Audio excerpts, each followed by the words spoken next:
Giant lazy space slugs probably aren't the first thing that springs to mind when asked to imagine a species capable of ruling a vast interplanetary empire. Yet the Hutts not only managed to forge out their own dominion amongst the stars, they are also the kingpins of the criminal underworld, their name alone enough to send chills down even the most hardened scoundrel's spine. So you might be wondering how this all came to be. How did these slimy guys and gals manage to become one of the most dominant species in the entire galaxy? Well, it is in part thanks to the Hutt's philosophy of Khajidik, a set of beliefs that were forged out of the fires of a brutal civil war that destroyed many of the Hutt's worlds. This new philosophy stated that the Hutts should seek to expand their influence, not by brute strength and military power, but instead use their species' considerable guile and intellect to manipulate groups and events from the shadows. And while this approach was successful in building the Hutts up in prominence to where they are today, it was only made possible due to the powerful empire of planets and client species that the Hutts had already built up on the backs of their incredibly warlike culture. You see, before the Civil War altered the Hutts' approach, the species were not only formidable warriors, they had also crushed an unknown number of other species as they invaded and colonized their worlds, many of these species being wiped off the pages of galactic history. Some of these species were allowed to live on as slave-like client species, due to them possessing some value to the Hutts, whether that be as basic labourers or hired muscle.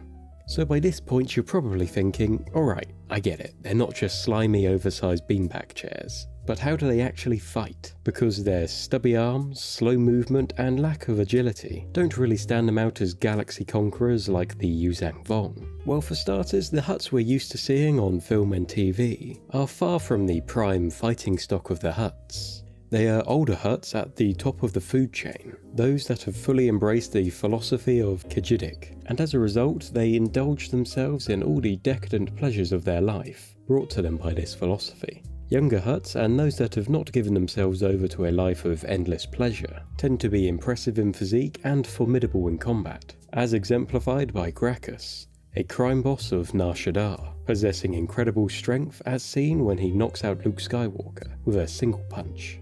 Even the older and more decadent Hutts can still prove to be dangerous combatants. In Legends, Jabba is shown crushing foes with his tail, and in one rather undignified moment, even belly flopping onto one poor individual. And in their earliest days, the immense physical strength of the Hutts was also combined with a number of unique technological items that allowed them to dominate others in combat. This included Hutt battle armor that covered them from head to tail in thick metal plates. This armour also alleviated some of the species' mobility issues, being fitted with a number of tiny micro-repulsors, making the armour lighter and more manoeuvrable.